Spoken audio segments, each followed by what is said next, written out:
Poor people who have dated rich people. What is something that surprised you? I was 19 when I started dating Thorn, whose family owned half the hotels in our state. I'd met him at the campus coffee shop where I worked 3 jobs to afford textbooks he bought without checking prices. The first surprise wasn't the obvious stuff. Not the vacation homes or the cars that cost more than my mom's annual salary. It was smaller things that revealed how differently we'd learned to exist in the world. Like when his credit card was declined at dinner. Instead of panic, the cold sweat I'd feel, calculating which bills I could delay, he laughed and pulled out a different one. Dad probably froze this one again, he said casually. He does that when I spend too much on art supplies.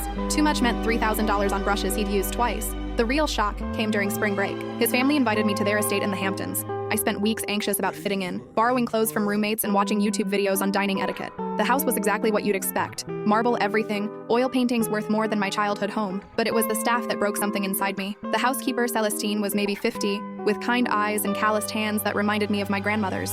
She served us lunch on the terrace, invisible the way service workers become to wealthy people. Thorn and his sister Wren discussed their upcoming semester abroad, while Celestine refilled their glasses. More water? She asked me quietly. Please, I said. Thank you so much. Thorn's mother, Cordelia, stopped mid-sentence and stared at me. You don't need to thank the help, she said, her voice sharp with embarrassment. It's what we pay them for. The table went silent. Celestine's face remained neutral, professional, but I saw her hands tremble slightly as she set down the pitcher. I was raised to say thank you, I replied. Cordelia's laugh was brittle. How quaint. Later, I found Celestine in the kitchen, washing dishes by hand despite the industrial dishwasher. Those plates are beautiful, I said. She looked up, surprised. Your boyfriend's great-grandmother's china, from Vienna. We talked for 20 minutes.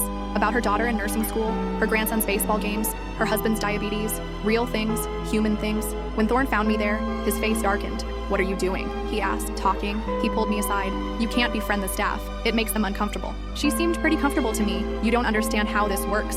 That night, I heard Cordelia on the phone with someone, her voice carrying through the thin guest room walls. She's sweet, but completely wrong for him. Did you see her chatting with Celestine like they were sorority sisters? I mean, really. The next morning, Celestine brought me coffee. Her eyes were red-rimmed. Everything okay? I asked. She glanced around, then whispered, They let me go this morning. 30 years with this family. My stomach dropped. Why? Getting too familiar with guests, they said. I found Cordelia in her study, writing checks. You fired Celestine because I talked to her? She didn't look up. We maintain boundaries here. Something you'll need to learn. I thought about my mom, who cleaned offices at night to pay for my college. About every service worker who'd ever been kind to me when I couldn't afford to tip well. No, I said quietly. I won't. Thorn found me packing. You're overreacting, he said. We can hire her back. As a favor to me? If that's what it takes. I looked at him. Really looked. The boy I thought I loved had watched his family destroy someone's livelihood and felt nothing. That's not how people should work, I said. 3 years later, I graduated debt-free thanks to scholarships and those 3 campus jobs. I heard Thorn dropped out junior year to manage trust funds. Sometimes I wonder if he ever learned to say thank you.